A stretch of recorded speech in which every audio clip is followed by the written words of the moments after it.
Alcorn. This is the office behind my home, and this is the front room.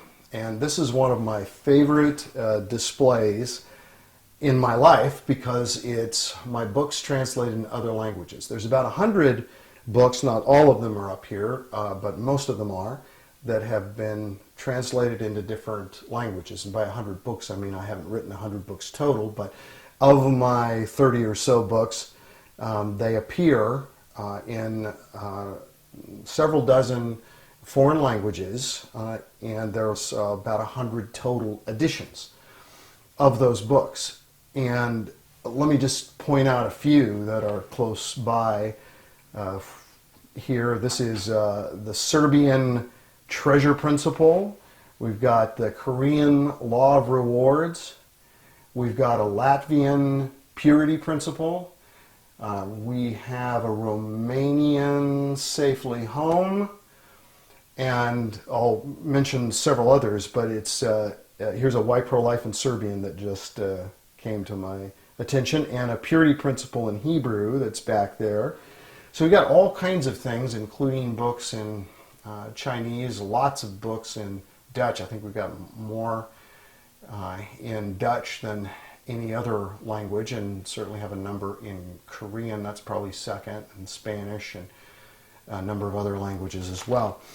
But what really strikes me and what I love about these books is knowing that, okay, I've gone to the work to write these books, but somebody somewhere has gone to the work to translate them.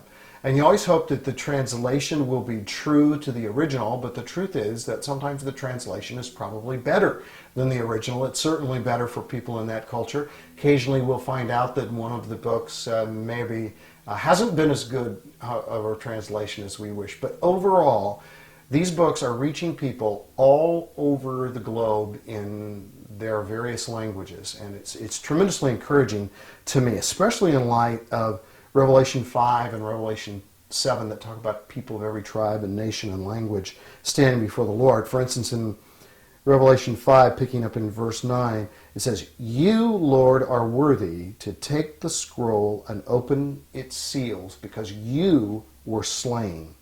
And with your blood you purchased men for God from every tribe and nation and people and language.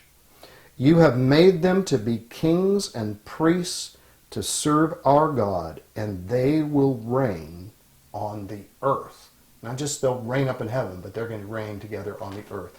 New heavens, new earth, and these are people we'll reign with. And it says at the end of Revelation 21, it talks about the kings of the nations of the earth, bringing their treasures into the new Jerusalem. So this is why I get so excited about this. Here's a few other books that I've picked out. Here's a brand new one we just got today, the Pro-Life Answers in Hebrew, so translated over there in Israel. We've got the Why Pro-Life in Hebrew. We've got the Pro-Life Answers to Pro-Choice Arguments in Italian. This was actually one of my first books translated, and this won actually a National Book Award in Italy. I'll give credit to the translator for that, not to me. But speaking of the pro-life books, there's a number more. I think I mentioned the Why Pro-Life in Serbian, and actually Why Pro-Life in a number of different languages.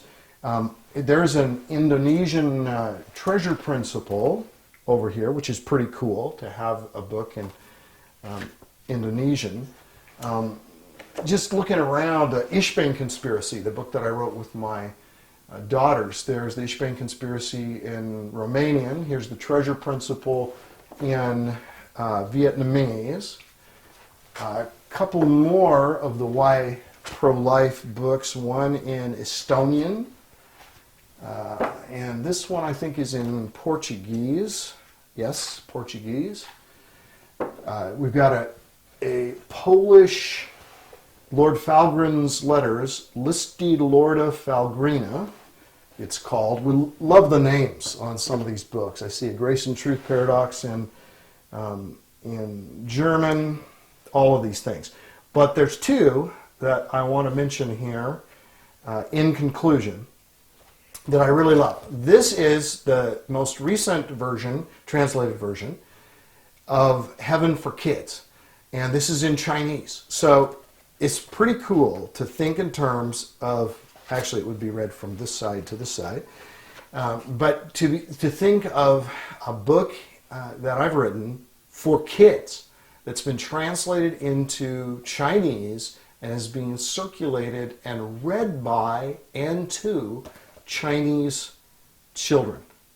Well, probably my favorite of all time in terms of a cover of a book is, this is also Heaven for Kids. This one's in Korean, and it came out about a year ago. And we got children, Korean children depicted on the cover. And then we have this old man who's wearing a hat that, even though Mao was Chinese, this is what I would call a Mao hat. Mao Zedong is the kind of hat that he wore and that Chinese men wear, and apparently also in Korea, since this is Korean. So here's this old man with a cane, and here are these children who are listening to him teach them, because this is Heaven for Kids. So I'm looking at this and I'm thinking, oh, that's cute. And all of a sudden I realize I'm that old man because I wrote the book. So I'm the old man with the cane, Korean old man who is speaking to the Korean children and telling them about heaven. And that's pretty cool.